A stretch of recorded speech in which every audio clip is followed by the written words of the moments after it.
मेरे भाइयों, इसी तरीके से कल कयामत के दिन लोगों की भीड़ लगी होगी। अव्वल मा युहासबु बिहिल अब्दु यौमल क़यामति अस्सलाह। कयामत के दिन सबसे पहले जो हिसाब किताब अल्लाह के यहाँ होगा, मैदान महशर में जो हमसे सबसे पहले हिसाब किताब लिया जाएगा वो नमाज के ताल्लुक से लिया जाएगा। सबसे पहले जो पूछताछ होगी वो नमाज के ताल्लुक से होगी। लोगों की एक भीड़ लगी होगी। कुछ ऐसे होंगे जो यहाँ नियत बांधे पूरी जिंदगी नमाजें पढ़ते रहे होंगे। कुछ ऐसे होंगे जो यहाँ नियत बांधकर जिन्होंने पूरी जिंदगी नमाज पढ़ी। कुछ ऐसे होंगे जिन्होंने पेट पे नियत बांध के नमाजें पढ़ी। कुछ ऐसे होंगे जिन्होंने हाथ छोड़ के नमाजें पढ़ी। ऐसे होंगे जिन्होंने रफुल यदैन किया होगा। कुछ ऐसे भी होंगे जिन्होंने नहीं किया होगा। कुछ ऐसे होंगे जिन्होंने इमाम के पीछे सूरह फातिहा पढ़ी होगी। और कुछ ऐसे होंगे जो इमाम के पीछे सूरह फातिहा पढ़ने को जुर्म अजीम मानते होंगे। वो कहते होंगे जहन्नम के अंगारे मुंह में रखे जाएंगे अगर हमने इमाम के पीछे सूरह फातिहा पढ़ ली, इसलिए नहीं पढ़ना चाहिए। कुछ ऐसे होंगे, कुछ वैसे होंगे, और अल्लाह हिसाब किताब लेगा। हमने जो नमाज फर्ज की थी तुमने पढ़ी या नहीं पढ़ी, सब अपने अपना जवाब देंगे। इधर बांधने वाले भी, इधर बांधने वाले भी, इधर बांधने वाले भी, हाथ छोड़कर नमाज पढ़ने वाले भी, 8 रकात तरावी वाले भी होंगे, 20 रकात तरावी वाले भी होंगे, ज़ुहर की 10 पढ़ने वाले और 12 वाले भी होंगे, इशा की 7 रकात को जरूरी समझने वाले और कुछ 17 से 1 रकात कम न पढ़ने वाले भी होंगे। हर किस्म के लोग कयामत के दिन होंगे। अल्लाह पूछेगा तुमने नमाज पढ़ी या नहीं पढ़ी जो हमने फर्ज की थी। सब अपना अपना हिसाब किताब देंगे। वो कहेंगे नमाज तो है। आवाज आएगी यहाँ ये मत बताओ कि तुम कैसे पढ़ते थे। लोगों, हमने नमाज सिखाने के लिए, हमने नमाज का तरीका बताने के लिए हमने जनाबे मोहम्मद रसूलुल्लाह को अपना आखिरी नबी बनाकर भेजा था। और हमने तुमसे ये कहा था लक़द कान लकुम फी रसूलिल्लाहि उस्वतुन हसना। तुम्हारे लिए नबी अकरम की पूरी जिंदगी आइडियल है, पूरी जिंदगी नमूना है। और खुद तुम्हारे नबी ने ये कहा था सल्लू कमा रायतुमूनी उसल्ली। मुझे ये मत बताओ कि ऊपर नियत बांधी या नीचे नियत बांधी। हमारे पास नमाज वो लाओ जो जनाबे मोहम्मद रसूलुल्लाह के तरीके के मुताबिक हो। हमारे पास नमाज वो हम पास करेंगे और उस नमाज को कबूल करेंगे जो हमारे नबी जनाबे मोहम्मद रसूलुल्लाह के आइडियल और मॉडल के मुताबिक होगी। ये हमारी और आपकी तरफ से ये शोबाबाजियां हैं। इधर बांधो तब भी हो जाती है, इधर बांधो तब भी हो जाती है, इधर बांधो तब भी हो जाती है। ये हमारी कयास आराइयां हैं कि 4 इमाम चारों तरफ, किसी ने ऊपर बांधी, किसी ने नीचे बांधी। अल्लाह ने न 4 इमाम भेजे, न हजारों बुजुर्ग भेजे। अल्लाह ने सबसे बड़ा बुजुर्ग जनाबे मोहम्मद रसूलुल्लाह को बनाकर भेजा है। और इबादत भी वही कबूल होगी जो जनाबे मोहम्मद रसूलुल्लाह ने बताई है। और जो तरीका नबी ने बताया है वही तरीका माना जाएगा। और जो नमाज नबी के तरीके पर पढ़ी गई होगी वही नमाज अल्लाह रब्बुल आलमीन कबूल करेगा। जैसे 2 रुपए का पेन भी पेन है और 1000 रुपए का पेन भी पेन है, लेकिन आप उस पेन को कबूल नहीं करते जो आपके मॉडल के मुताबिक नहीं बनाया गया। अल्लाह भी उस नमाज को कबूल नहीं करेगा। जनाबे मोहम्मद रसूलुल्लाह के मॉडल के खिलाफ है या नबी के तरीके के खिलाफ। हर चीज में इबादत, और इबादत में तरीका नबी अकरम का। जानते हो अभी कुछ दिन पहले ये इजराइल और फिलिस्तीन की लड़ाई में हमारे लखनऊ में किसी ने यूट्यूब पे डाला और बहुत उसका शोर हुआ कि साहब हम फिलिस्तीन के मुसलमानों के लिए एक दिन का रोजा रखेंगे। और उत्तर प्रदेश के अंदर लोग बह गए जज्बात में और वो समझने लगे कि हम हिंदुस्तान में बैठकर रोजे की हालत में फिलिस्तीन के मुसलमानों के लिए दुआ करें तो अल्लाह ज्यादा कबूल करेगा। आपकी नीयत बहुत अच्छी है, आपकी नीयत पर मुझे शक व शुबा नहीं है, लेकिन आपने दुआ के लिए जो तरीका इख्तियार किया है वो तरीका जनाबे मोहम्मद रसूलुल्लाह का नहीं था। आपने कभी किसी कौम के लिए दुआ अगर करना चाहिए तो उसके लिए आपने कोई रोजा नहीं रखा और रोजा रखकर आपने किसी कौम के लिए दुआ नहीं कराई है। इसलिए मेरे भाइयों, दुआ करने का हक है आपका, आप दुआ कीजिए, लेकिन उस दुआ के लिए सबको आप हुक्म दें कि आप जुमे के दिन रोजा रखें, जबकि अल्लाह के नबी ने नफली रोजा जुमे के दिन, खास कर जुमे के दिन को मुतय्यन करके रखने को मना फरमाया है कि आप कोई भी नफली रोजा जुमे के दिन मुतय्यन करके आप नहीं रख सकते कि मैं जुमे के दिन का रोजा रखूंगा। तो मेरे प्यारे साथियों, और यहाँ कुछ नीम मुल्ला ये ऐलान करते हैं अपने फेसबुक पर और पूरे उत्तर प्रदेश में फैलाते हैं कि फला तारीख में जुमे के दिन रोजे की हालत में अपनी मस्जिदों में जमा होइए और फिलिस्तीन के मुसलमानों के लिए दुआ कीजिए। मेरे भाइयों, दुआ का कहना तो जायज है, कह सकते हैं आप, लेकिन दुआ के लिए जो तरीका आप इस्तेमाल कर रहे हैं कि सबको रोजा रखवाया जाए, ये तरीका नबी अकरम के उसूल, ज़ाब्ते, आइडियल और मॉडल के खिलाफ है। इसीलिए हर इबादत में नबी अकरम का तरीका देखा जाएगा कि नबी अकरम का तरीका। हर वो काम अच्छा नहीं है जिसको हम अच्छा समझते हैं, काम वही अच्छा माना जाएगा जिसका सबूत जनाबे मोहम्मद रसूलुल्लाह सल्लल्लाहु अलैहि वसल्लम की शरीयत से मिलेगा। हमारे अच्छा समझने से कोई चीज अच्छी नहीं हो जाएगी, हमारे अच्छा समझने से कोई चीज अच्छी नहीं हो जाएगी। अच्छी वही मानी जाएगी जो जनाबे मोहम्मद रसूलुल्लाह सल्लल्लाहु अलैहि वसल्लम ने जिसको अच्छा कहा है, जिसको करने का हुक्म दिया है। अब हम गौर करें, जिस तरीके से हम और आप यहाँ बैठकर जलसा सुन रहे हैं, क्या सहाबा किराम अल्लाह के नबी की बात और नसीहत नहीं सुना करते थे? सुनते थे। तो क्या वो यही तरीका था? हदीस की किताबों में आता है, जब नबी अकरम वाज करना, नसीहत करना शुरू कर दिया करते थे तो सहाबा किराम अपने सरों पर बैठी हुई मक्खी भी नहीं उड़ाया करते थे। ये डिस्टर्ब हो जाएगा, मामला बिगड़ जाएगा।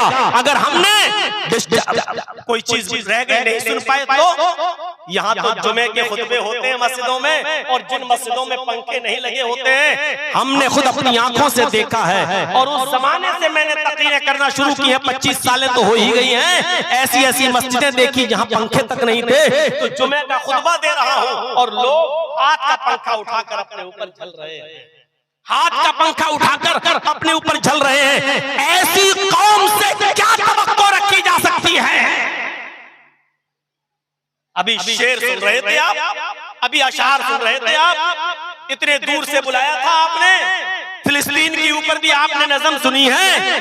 क्या ऐसी कौम से ये उम्मीद लगाई जा सकती है कि ये फिलिस्तीन के मुसलमानों के लिए, वहां की आवाम के लिए, नौनिहालों के लिए, वहां के बच्चों के लिए और वहां की औरतों के लिए अपनी जान की कुर्बानी और अपनी जान का नजराना पेश कर सकती है? जो कौम 2 घंटा इत्मीनान के साथ बैठकर, सुकून के साथ बैठकर एक दीनी जलसा नहीं सुन सकती हो, बीच में उसको कई बार उठना पड़ता हो, ऐसी कौम से क्या आप ये तवक्को लगा सकते हैं कि ये कौम फिलिस्तीन के लोगों की मदद करेगी?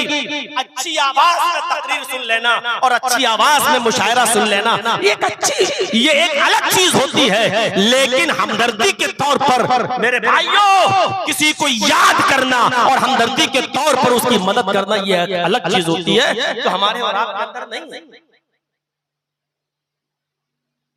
कितना शोर और हंगामा, और वो भी जलसों में। और हमारी तकरीर में जब ये हाल हो तो बेचारे और दूसरे मौलवियों ने कैसे भुगता होगा? तसव्वुर करें। भैया बैठ जाओ या उठ के चले जाओ। मुझे मालूम है कि कुत्ते की दुम टेढ़ी रहती है, वो सीधी नहीं हो सकती है, चाहे 100 साल नल के पाइप में रखो। वो हम कितना भी चीखेंगे, वो आप वही करोगे जो करते आ रहे हो। 25 साल से नहीं सुधरी कौम तो आप क्या सुधरेगी? ठीक है, जाना हो तो जाओ, शुगर के मरीज हो, पेशाब ज्यादा लग रहा तो जाइए। तो मेरे भाइयों सुनिए, लक़द कान लकुम फी रसूलिल्लाहि उस्वतुन हसना, हर चीज में नबी का उस्वा देखा जाएगा। आप दुआ के लिए कह रहे हैं ठीक, लेकिन दुआ के लिए अल्लाह के नबी ने कभी रोजे का हुक्म नहीं दिया कि रोजा रखकर दुआ करो। वो अलग बात है कि बहुत सी जंगें रमजान के महीने में हुई, सहाबाए किराम ने इसलिए रोजा रखा क्योंकि रमजान का महीना था, रोजा फर्ज था, वो फर्ज रोजा भी रखते थे और जिहाद भी करते थे, वो एक अलग मसला है। लेकिन जब रमजान का महीना ना हो तो ऐसी सूरत में आप किसी कौम के लिए दुआ करना चाहें तो उसके लिए स्पेशल रोजा रखना ये जायज नहीं है। इसके जवाब की दलील आपको कुरान और हदीस से देना पड़ेगी जो आपके पास नहीं है। अच्छा काम वो नहीं है जो आप बता रहे हैं, अच्छा काम वो है जो जनाब मोहम्मद रसूलुल्लाह सल्लल्लाहु अलैहि वसल्लम बताएं, उसको अच्छा माना जाएगा। नमाज का मसला हो, रोजे का मसला हो, कोई भी मसला हो, हर चीज में हमें अल्लाह और उसके रसूल को देखना पड़ेगा। हमें ये देखना पड़ेगा कि शरीयत क्या कहती है, हमें ये देखना पड़ेगा कि शरीयत क्या कहती है। मैंने तितवारी के जलसे में एक वाकया सुनाया था, देखिए लोग कितना डरते थे। सही बुखारी के अंदर एक वाकया आया है, हजरत उमर फारूक और हजरत अम्मार इब्न यासिर दोनों एक सफर में है। चाचा बैठ जाओ, चाची सो गई होंगी, किसी काम की नहीं है, बेकार है, जा रहे हैं, जाओ जाओ जाओ जल्दी निकलो। सामने से निकलते हैं तो बड़ा डिस्टर्ब होता है। तो हजरत अम्मार भी एक सफर में है, हजरत उमर फारूक भी एक सफर में है, और दोनों का गुजर, बुखारी की रिवायत, दोनों का गुजर एक जंगल से हो रहा है। सफर पर जंगल से गुजरे, सहरा से गुजरे, दोनों ने सोचा कि सुबह सफर करेंगे, अभी सो जाइए। उन्होंने अपनी अपनी चादरें बिछाई और दोनों सो गए। अब सुनिएगा, जो असल वाकया सुनाना चाहता हूँ उस वाकये से मैं आपको जोड़ रहा हूँ। देखिए सहाबाए किराम शरीयत के मामले में कितने मोहतात थे, कोई काम करे या न करे इस मामले में कितने मोहतात थे। आज तो झट से मुफ्ती फतवा दे देता है कि रोजा रखो और दुआ करो। ये पढ़े लिखे मुफ्ती नहीं होते, ये मुफ्त में डिग्री मिलने वाले मुफ्ती होते हैं। जिनको बैठे बिठाए डिग्री मिल गई, ये बेचारे वो मुफ्ती हैं जिनको मुफ्त में डिग्री मिली हुई है। जिनसे दलील मांगो तो कहते कोई बुरा काम, अरे अच्छा ही काम तो है, ये काम तो अच्छा ही तो है, बुरा काम थोड़ी है ये। हजरत उमर फारूक भी सफर में, हजरत अम्मार भी सफर में, दोनों सहरा से गुजर रहे हैं, सहरा पे सो जाते हैं। फजर की नमाज पढ़ने के लिए दोनों उठते हैं और दोनों के पास पानी नहीं है। फजर की नमाज पढ़ने के लिए दोनों सहाबी उठते हैं और दोनों को गुस्ल की जरूरत पड़ जाती है। समझ रहे हैं आप, इशारा काफी है, दोनों को गुस्ल की जरूरत पड़ जाती है, यानी दोनों ही जुम्बी हो जाते हैं। इंसान है, फितरत है, दोनों को एहतराम हो जाता है और दोनों को गुस्ल की जरूरत पड़ जाती है। अब देखिए गुस्ल के लिए पानी नहीं है, गुस्ल के लिए पानी नहीं है। हजरत अम्मार कहते हैं आए उमर मुझे गुस्ल की जरूरत है। हजरत उमर कहते हैं अम्मार मुझे भी तो गुस्ल की जरूरत पड़ गई है, पानी दोनों के पास नहीं है। हजरत अम्मार कहते हैं चिंता ना करो, अगर पानी नहीं है तो हमारे पास नबी अकरम सल्लल्लाहु अलैहि वसल्लम की हदीस है। अब सुनिए तरीका देखिए। हजरत अम्मार कहते हैं मेरे पास नबी का तरीका है। अल्लाह के नबी सल्लल्लाहु अलैहि वसल्लम ने फरमाया कि जब पानी न मिले तो पाक मिट्टी से तयम्मुम कर लिया करो। हजरत उमर कहते हैं अय अम्मार ये हदीस तो मैंने भी सुनी, नबी का ये फरमान मैंने भी सुना। जब अल्लाह के नबी ने ये बात कही थी उस वक्त मैं भी उस मजलिस में मौजूद था, लेकिन बात वुजू की थी, गुस्ल की नहीं। यानी अल्लाह के नबी ये फरमा रहे थे जब वुजू के लिए पानी तुम्हें न मिले, जब वुजू के लिए पानी तुम न पाओ तो तुम पाक मिट्टी से तयम्मुम कर लिया करो। हमें गुस्ल की जरूरत है, वुजू की नहीं। अगर वुजू के लिए पानी न मिले तब अल्लाह के नबी ने कहा कि पाक मिट्टी से तयम्मुम कर लो। हमें पानी तो हमारे लिए, हमें वुजू की जरूरत नहीं है, हमें तो गुस्ल की जरूरत है।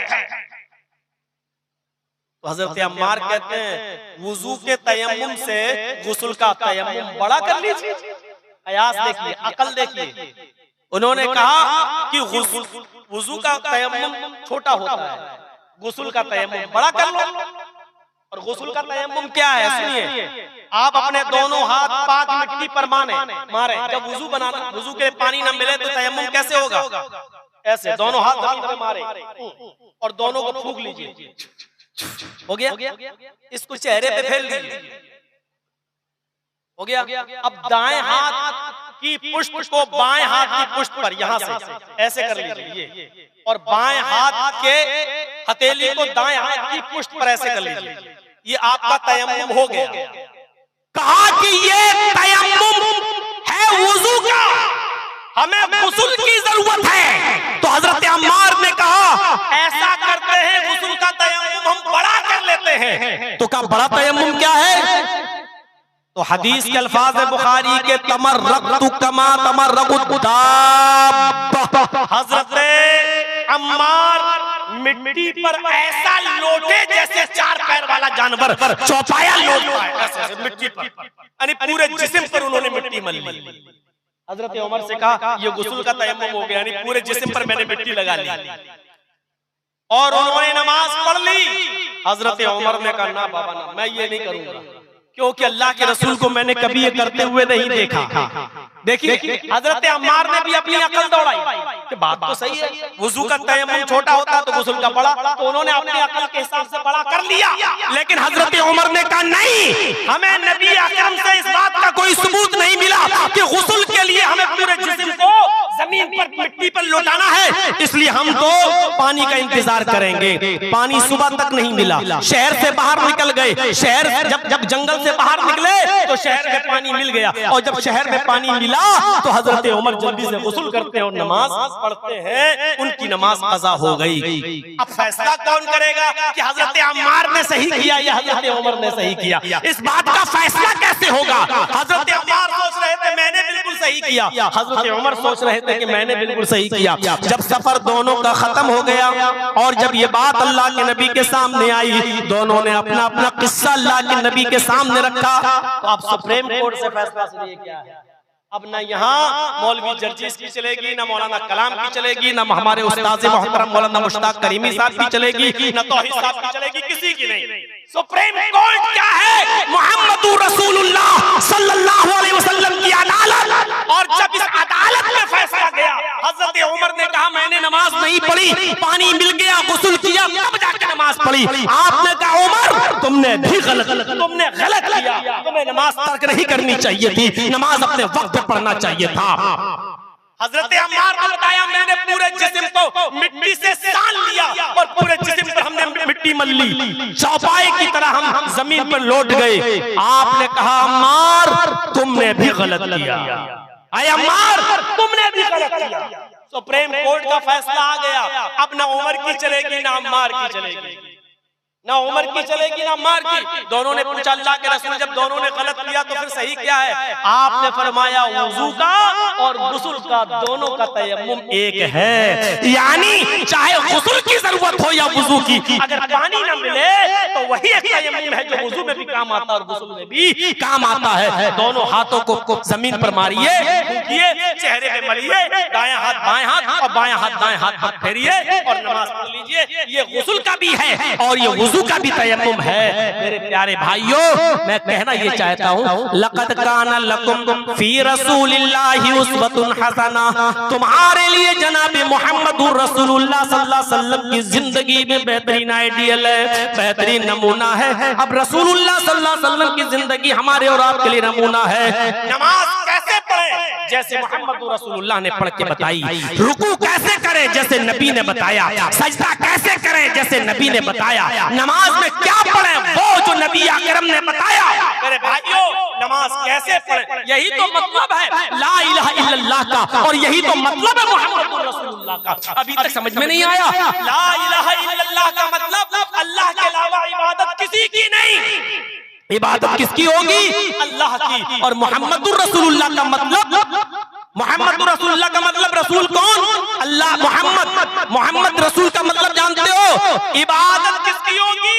अल्लाह की। इबादत कैसे होगी? जैसे रसूलुल्लाह बताए, मा अताकुमुर रसूल फखुजूहु वमा नहाकुम अन्हु फंतहू। जो तुम्हें रसूल ने वो ले लो, और जिन चीजों से रसूल तुम्हें रोके उससे रुक जाओ। इसलिए उन तमाम मुफ्तियाने किराम से गुजारिश है कि इबादत के मामले में अपनी तरफ से कोई फतवा मत दीजिए जो साबित न हो शरीयत से। और इसीलिए लखनऊ की सरजमीन पर हमने इसके इसकी मुखालिफत की और बरजस्ता एक जुमे में मैंने डंके की चोट पर ऐलान किया कि सारे हिंदुस्तान के मुसलमान रोजा रख ले। इस मुल्ला और मुफ्ती के कहने पर जमात अहले हदीस के अफराद रोजा नहीं रखेंगे, क्योंकि ऐसा रोजा रखने का सबूत शरीयत के अंदर नहीं है। मोहम्मद रसूलुल्लाह ने रोजा रखकर, नफली रोजा रखकर दुआ करने से हमें हुक्म नहीं दिया, इसलिए हम रोजा नहीं रखेंगे। दुआ तो करेंगे, दुआ उसी अंदाज में करेंगे, हम कुनूते नाज़िला पढ़ेंगे, हम और तरीके अपनाएंगे जो शरीयत से साबित है। हम अपनी नमाजों में कुनूते नाज़िला पढ़ेंगे, दुआ का जो तरीका अल्लाह के नबी ने बताया वो करेंगे। लेकिन माफ कीजिएगा, उसके लिए हम तुम्हारे हुक्म पर शरीयत का नाजायज इस्तेमाल करें और जिस रोजे का सबूत ही ना हो शरीयत में हम वो रोजा रखें, हमसे नहीं हो सकता है। मेरे भाइयों, हम तो रमजान की 15वीं, हम तो शाबान की 15वीं तारीख का रोजा नहीं रखते इसलिए कि उस रोजे का सबूत नहीं है। जब हम शाबान की 15वीं तारीख को कब्रिस्तान नहीं जाते हैं इसलिए कि वहां जाने की सारी रिवायतें मौजू और मन गलत और ज़ईफ हैं। जब हमने उनको नहीं माना तो इस मुफ्ती के कहने पर हम कैसे रोजा रख लें और कैसे उस दिन रोजा रखकर हम दुआएं करें। दुआ करना साबित है हदीस से, लेकिन दुआ का तरीका भी हमें बताया तो जनाब मोहम्मद रसूलुल्लाह सल्लल्लाहु अलैहि वसल्लम ने बताया। अब हाथ भी वहां उठाए जाएंगे जहां नबी अकरम ने हाथ उठाए, और जहां नबी अकरम ने हाथ नहीं उठाया वहां हम भी हाथ नहीं उठाएंगे। अब लोग कहेंगे भाई हाथ उठाने में हर्ज ही क्या है, तो क्या तुम लैट्रीन में जाते हो हाथ उठाते हो? अल्लाह के नबी ने फरमाया लैट्रीन में जाओ तो दुआ पढ़ो, अल्लाहुम्मा इन्नी औज़ु बिका मिनल खुब्ज़ि वल खबाइस। अब तुम क्या लैट्रीन में जाकर हाथ उठाकर कहोगे अल्लाहुम्मा इन्नी औज़ु बिका मिनल खुब्ज़ि वल खबाइस? जब यहाँ अल्लाह के नबी ने हाथ नहीं उठाया तो हम भी हाथ नहीं उठाएंगे। जब लैट्रीन से निकलो तो अल्लाह के नबी ने फरमाया पढ़ो गुफ़रानका, तो क्या हाथ उठा के कहेंगे गुफ़रानका? नहीं, यहाँ नबी अकरम ने हमें हाथ उठाने का हुक्म नहीं दिया, हम नहीं उठाएंगे। अल्लाह के नबी ने कहा खाना खाने बैठो तो दुआ पढ़ो बिस्मिल्लाह। तो क्या कोई आदमी ऐसा जो खाना खाए और कहे बिस्मिल्लाह उसके बाद खाना खाए, या बिस्मिल्लाह व अला बरकतिल्लाह इसके बाद में खाना खाए? यहाँ हाथ उठाना साबित नहीं है, हम भी नहीं उठाएंगे। इसी तरीके से मेरे भाइयों, रमजान का चांद नजर आता है तो बहुत से लोगों को मस्जिदों में हम देखते हैं कि रमजान का चांद देखकर अपने दोनों हाथ उठाकर दुआ मांगते हैं। यहाँ पर भी हाथ उठाना साबित नहीं है। इसी तरीके से हम देखते हैं कि बहुत से लोग अजान देने के बाद मुअज्जिन वही माइक के सामने खड़ा हो जाता है और दोनों हाथ उठा के दुआ मांगने लगता है, अल्लाहुम्मा रब्ब हाज़िहि दावति ताम्मा व सलातिल काइमा। ये भी साबित नहीं है। अल्लाह के नबी सल्लल्लाहु अलैहि वसल्लम ने कहीं नहीं फरमाया अजान के बाद दुआ पढ़ो तो हाथ उठाकर दुआ पढ़ो।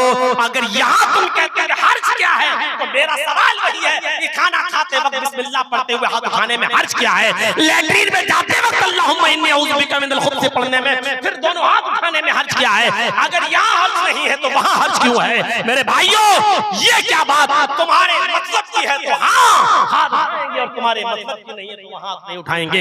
अब कितना बड़ा बेवकूफ आदमी होगा वो जो अपनी बीवी से हम बिस्तरी करने के लिए जाए और वहाँ हाथ उठाकर दुआ पढ़े अल्लाहुम्मा जन्निबना शैतान व जन्निब शैतानी मा रज़क़तना, और फिर अपनी बीवी के साथ हम बिस्तरी करें। ये दुआ बताई है अल्लाह के रसूल ने अपनी बीवी के करीब जाने की कि जब बीवी के करीब जाओ तो ये दुआ पढ़ो। तो क्या वहाँ हाथ उठाकर दुआ मांगोगे? नहीं, इसलिए कि अल्लाह के नबी ने हाथ उठाने का सबूत नबी अकरम से नहीं है तो हमें भी नहीं उठाना है। जहाँ हाथ उठाया है वहाँ हम हाथ उठाएंगे, जैसे कुनूत नाज़िला वगैरह में जब किसी कौम को बद्दुआ देनी हुई तो आपने हाथ उठाया, हम भी उठाएंगे। और जहाँ हाथ उठाने का हुक्म नहीं है वहाँ हम भी नहीं उठाएंगे।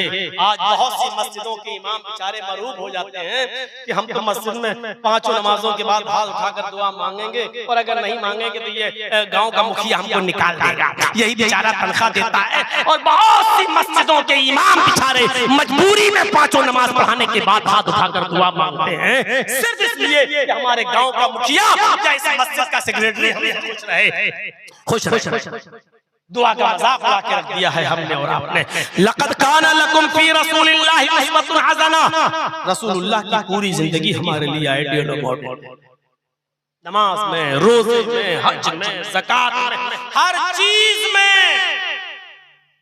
हमें नबी अकरम के तरीके को देखना है। नबी ने पास किया है तो पास, नबी ने रिजेक्ट कर दिया तो रिजेक्ट।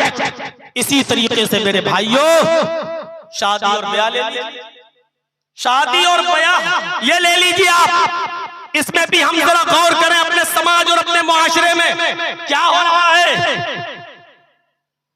तकरीबन 25 साल का जमाना गुजर चुका है आपके कटिहार, पूर्णिया, अररिया, बिहार के अंदर, झारखंड में आते आते मेरा, और 25 साल की इस लंबी जिंदगी में मेरे भाइयों जहेज के खिलाफ भी बहुत सी तकरीरें हमने की हैं, लेकिन आज 25 साल के बाद एक बुराई हम अपने मुआशरे से दूर नहीं कर पाए।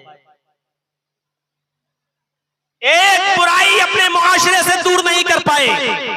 हमने देखा इस 25 साल में जर्जीस ने अपनी आंखों से, जहां 10 मदरसे थे आज 100 मदरसे हैं, जहां 10 मस्जिदें थी यहाँ 100 मस्जिदें बनकर तैयार हो चुकी हैं अल्हम्दुलिल्लाह।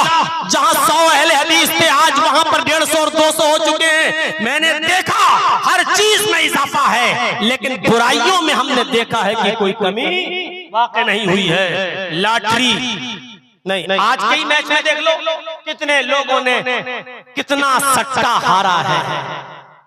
एक एक बॉल पर जुआ, और इस मामले में बंगाल सबसे आगे है, और खास तौर पर वो कलियाचक का इलाका, और वो इलाका मेरे भाइयों जहां एक एक बॉल पर सट्टा लगता है, एक एक बॉल पर, इस बॉल पर छक्का लगेगा या नहीं, इस बॉल पर चौवा लगेगा या नहीं, ये हमारी कौम किस तरफ जा रही है, कैसी बहक रही है। मेरे प्यारे साथियों जरा हम तसव्वुर करें कि शादियां अल्लाह के नबी के जमाने में कैसे होती। आज ये नाक का मसला बना हुआ है कि लड़की मेरी है तो मैं क्यों पैगाम लेकर जाऊं लड़की का।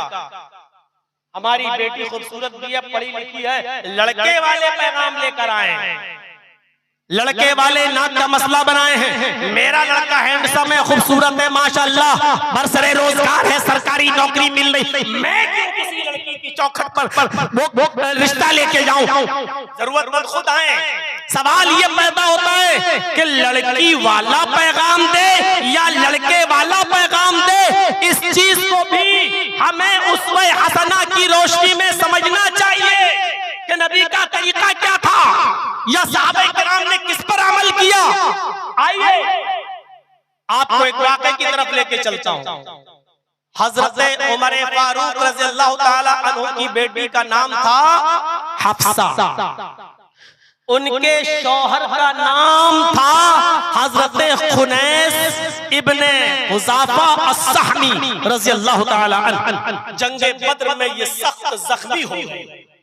हजरत उमर फारूक के दामाद सख्त जख्मी हो गए, किसमें? जंगे बद्र के अंदर, और उस जख्मों की ताब न ला सके और फिर शहीद हो गए, इंतकाल कर गए। हजरत उमर फारूक रज़ियल्लाहु ताला अन्हु को अपनी बेटी की शादी की फिक्र दामनगीर हुई, क्योंकि जिस वक्त हजरत खुनैस का इंतकाल हुआ उस वक्त हजरत हफ्सा की उम्र सिर्फ 21 ईयर्स, सिर्फ 21 साल।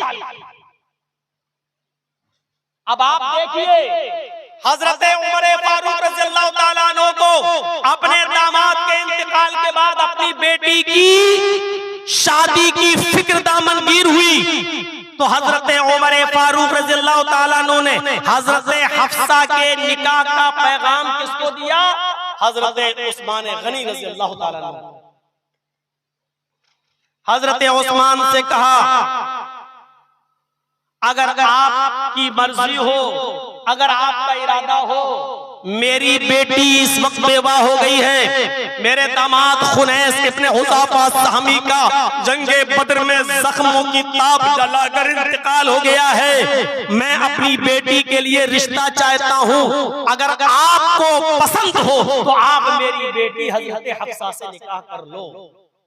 सुनिएगा, आज आपको पता चलेगा कि उसवा क्या है, नबी का तरीका क्या है, शरीयत क्या कहती है। हजरत उस्मान गनी के सामने जब 21 साल की हजरत हफ्सा के बाप की तरफ से पैगाम मिलता है, अगर आप चाहें तो मैं अपनी बेटी का निकाह आपके साथ ये देता हूँ। हजरत उस्मान गनी रज़ियल्लाहु ताला अन्हु ने कहा मुझे कुछ दिन का मौका दो, मुझे कुछ सोचने दो, मैं गौर करके बताऊंगा। एकदम आज आपने कहा फौरन कैसे हम फैसला कर लें, कुछ सोचने का मौका दीजिए। हजरत उमर फारूक ने कहा ठीक है। हजरत उमर फारूक रज़ियल्लाहु ताला अन्हु ने कहा ठीक है, सोच लीजिए। कुछ दिनों के बाद फिर मुलाकात हुई हजरत उमर फारूक की हजरत उस्मान से। तो हजरत उमर फारूक ने फिर कहा, आए उस्मान, क्या इरादा है, आपने क्या सोचा? कुछ दिन के लिए सोचने का जो वक्त मांगा था, आपने कुछ गौर किया?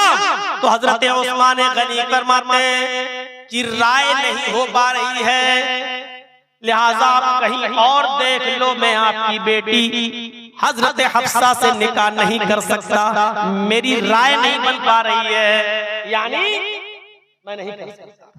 गोया कि बहुत ही साफ लफ्जों में कि राय नहीं बन पा रही है, मैं नहीं कर सकता, कहीं और देख लो। ठीक, कोई बात नहीं, शादी का मामला जबरदस्ती का तो है नहीं। फिर हजरत उमर किसके पास गए? हजरत अबू बकर सिद्दीक। और हजरत अबू बकर सिद्दीक से अर्ज किया, क्या है अबू बकर, तुमको तो मालूम ही है कि मेरे दामाद हजरत खुनैस जंगे बद्र में जख्मी हो गए और बाद में उनका इंतकाल हो गया, मेरी बेटी हफ्सा बेवा हो गई, मेरी बेटी की उम्र 21 साल की है, शादी की फिक्र मुझे दामनगीर है, इसलिए मैं चाहता हूं कि मैं अपनी बेटी का निकाह तुमसे कर दूं, आपकी क्या राय है? मैंने उस्मान गनी को पैगाम दिया था, लेकिन वो नहीं कर सकते, उन्होंने इनकार कर दिया, आपकी क्या राय है? क्या आप मेरी बेटी से शादी कर सकते हैं? अगर आप चाहें तो मैं अपनी बेटी को आपके निकाह में देने को तैयार हूं। हजरत उमर फारूक खामोश, हजरत अबू बकर सिद्दीक खामोश, उन्होंने कोई जवाब नहीं दिया। हजरत उमर फारूक ने फरमाया, मुझे हजरत अबू बकर की खामोशी से इतनी तकलीफ हुई कि उस्मान गनी के इनकार से हमें उतनी तकलीफ नहीं हुई। उस्मान ने तो कम से कम जवाब तो दे दिया था कि मैं नहीं कर सकता, कहीं और देख लो, लेकिन अबू बकर खामोश हो गए, उन्होंने ना हाँ किया ना किया, खामोश हो गए। कहते हैं कि अबू बकर की खामोशी से मुझे बहुत ज्यादा तकलीफ हुई। कुछ दिनों के बाद हजरत उमर फारूक रज़ियल्लाहु ताला अन्हु की बेटी हजरत हफ्सा को मोहम्मद रसूलुल्लाह सल्लल्लाहु अलैहि वसल्लम का पैगाम आ गया और अबू बकर और हजरत हफ्सा रज़ियल्लाहु ताला अन्हा का निकाह मोहम्मद रसूलुल्लाह सल्लल्लाहु अलैहि वसल्लम से हो गया। उमर फारूक की बेटी हफ्सा की उम्र 21 साल और निकाह किससे हो रहा है? जनाब मोहम्मद रसूलुल्लाह से। फिर हजरत अबू बकर सिद्दीक हजरत उमर फारूक के पास आए, हजरत उमर फारूक के पास आए, ए चाय वाले बैठा लो इनको यार, अभी इससे पूछो कि हम क्या बोले तो बता नहीं पाएगा। सामने खड़े हो गए, आपको चाय पीने की पड़ी हुई है यार।